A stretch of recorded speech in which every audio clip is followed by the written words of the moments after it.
Next is from Herb Britt III. The subject is Vince McMahon question. What's up, Konnan, Disco, and Joseph? OG listener from 2016, and y'all have not wavered at all in your high quality. I'm an electrician, and I keep your show on my earbuds at work every week.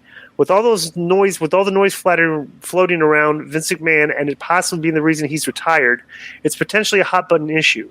Imagine the unlikely scenario where Joe did his job for once and booked a guest. Would you all interview Vince on the show tomorrow if you could? All the best, Herb Britt, Jamestown, North Carolina. Obviously, we would. But Vince McMahon's not going to come on this show. Come on.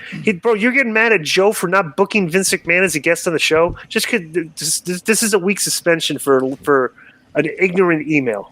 Okay? You got that, Joe? Suspend this guy for a week? Herb. Yeah, Herb Britt III. Mm-hmm. Subject is Dale Fortunio, and the subject is too much hype.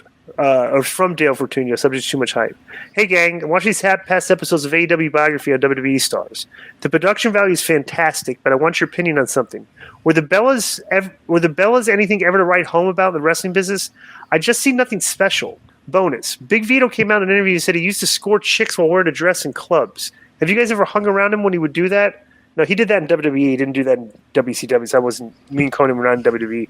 But the reason the Bellas were the Bellas were a bigger name because they had their own show. They were like an outside the box act. You know, they went on to do the divas and stuff. Like they were like they had a whole nother reality show. So like they marketed towards like new fans, like a different fan. Bro, there'd be girls at our club that would watch the Bellas and watch divas, but didn't watch wrestling. You know, so they weren't kind of a big deal. You know, because they had crossover appeal, like on other shows. Would you agree with that, Konnan?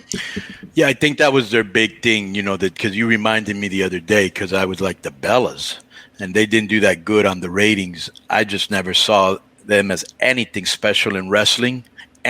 But they did do something that was historic. They opened up the Diva franchise, which was very popular, and they had their own spin-off shows off of that. And now we see Miz and Maurice and all these other shows, but they're the ones that started it. We're really Tough Enough, maybe, right? Yeah, Tough Enough was their first reality show. I know people whose wives watched the reality shows, and that would lead to them, hey, can we watch the pay-per-view when you guys watch it, that kind of thing. So it did lead females into watching wrestling. Whether they stuck around or not, I don't know.